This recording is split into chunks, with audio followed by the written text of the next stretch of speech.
स्वाधार योजनेचे ज्या विद्यार्थ्यांनी फॉर्म भरलेले असेल त्यांच्यासाठी आता इम्पॉर्टंट नोटिफिकेशन आलेली आहे। तर बघू शकता, ज्या विद्यार्थ्यांना फर्स्ट इन्स्टॉलमेंट आलेली असेल ते विद्यार्थी वाट बघत आहेत, ते म्हणजे सेकंड इन्स्टॉलमेंटची, की आम्हाला सेकंड इन्स्टॉलमेंट कधी येणार। तर यासाठी विद्यार्थ्यांना म्हणजे जर तुम्हाला सेकंड इन्स्टॉलमेंट पाहिजे असेल तर तुम्हाला फॉर्म फिलअप करावा लागेल।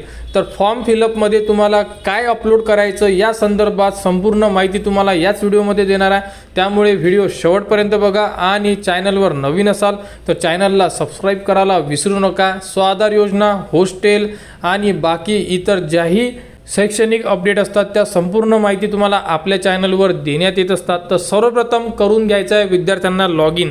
तर विद्यार्थ्यांकडे ID आहे आणि पासवर्ड आहे। ID टाका, पासवर्ड टाका, कॅप्चा टाका आणि लॉग इनला क्लिक करा। त्यानंतर आपण आपल्या प्रोफाईलमध्ये इन्सर्ट होणार।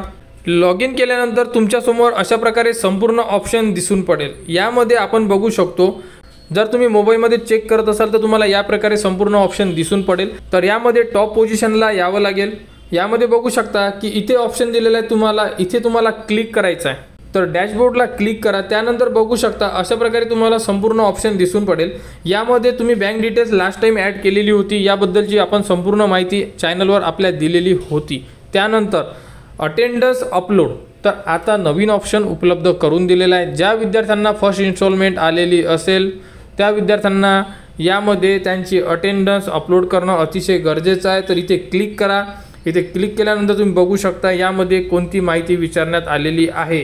तर यामध्ये तुम्हाला सर्वात शेवटच्या याच्यामध्ये म्हणजे डॉक्युमेंट्स अपलोडमध्ये इन्फॉर्मेशन विचारण्यात आलेली आहे, ते म्हणजे अटेंडन्स डिटेल्स। तर यामध्ये इथे क्लिक करावं लागेल। इथे तुम्हाला 2024, कारण की आपली जी स्कॉलरशिप आहे म्हणजे स्वाधार स्कॉलरशिप ही 2024-25ची असल्यामुळे इथे 2024, त्यानंतर बघू शकता इथे इन्स्टॉलमेंटमध्ये सेकंडचं ऑप्शन आलेलं आहे। फर्स्ट आलेली आहे तुम्हाला, सेकंडसाठी तुम्हाला प्रेझेंटी सर्टिफिकेट। आता तुम्ही म्हणसाल प्रेझेंटी सर्टिफिकेट कोणते? जे आपण लास्ट टाइम प्रेझेंटी सर्टिफिकेट आणलेलं होतं तेच प्रेझेंटी सर्टिफिकेट तुम्हाला परत कॉलेजमधून आणायचं आहे आणि त्यामध्ये तुम्हाला तुमची प्रेझेंटी जी आहे ही नमूद करून आणायची आहे की किती % तुमची प्रेझेंटी आहे। 75% प्रेझेंटी ही कंपल्सरी आहे, तुम्हाला सुद्धा माहीत आहे। तर 75%च्या वर तुम्हाला प्रेझेंटी आणणं गरजेचं आहे। तर presentee certificate same to same तुम्ही त्यांच्याकडून आणू शकता। त्यानंतर इथे तुम्हाला अटेंडन्स किती %मध्ये आहे हे इथे नमूद करायचं आहे। त्यानंतर तुम्हाला तुमचे मार्क्स नमूद करायचे आहे, म्हणजे आपण जे तुमचं सेमिस्टर झालं असेल, जसं की पहिला सेमिस्टरवाले विद्यार्थी फर्स्ट सेमिस्टरचे टाकतील आणि सेकंड सेमिस्टरची प्रेझेंटी आणतील। सेम थर्ड सेमिस्टरवाल्यांनी फॉर्म भरला असेल तर थर्ड सेमिस्टरचे मार्क्स टाका, म्हणजे पर्सेंटेज ऑफ मार्क्स किती % आहे तुम्हाला, आणि फोर्थ सेमिस्टरची तुम्ही प्रेझेंटी आणा, म्हणजे सेम वाईज तुम्हाला प्रेझेंटी आणावी लागेल। त्यामध्ये तुम्ही सेमिस्टरचा उल्लेख करू शकता।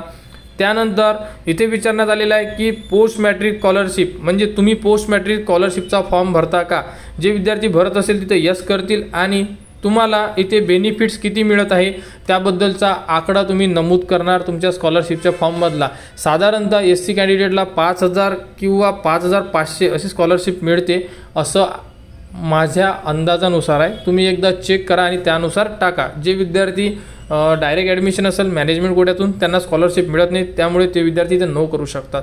अशा प्रकारे संपूर्ण माहिती फिल करा। अटेंडन्स सर्टिफिकेट अपलोड करा। अपलोड केल्यानंतर इथे ॲड अटेंडन्स सर्टिफिकेट करा आणि त्यानंतर सेव्ह ऑप्शनला क्लिक करा। अटेंडन्स सर्टिफिकेट 250 KBच्या आतमध्ये तुम्ही PDF फाईल अपलोड करावी लागेल तुम्हाला। अशा प्रकारे संपूर्ण माहिती फिल करा आणि सेव्ह करून ठेवा। सेव्ह केल्यानंतर तुमचा डाटा ऑटोमॅटिक सेव्ह होऊन जाणार आणि त्यानंतर तुम्हाला काही करायची गरज नाही आहे, सेकंड इन्स्टॉलमेंट तुम्हाला येऊन जाणार। तर अशा प्रकारे ही एक नवीन अपडेट आली होती।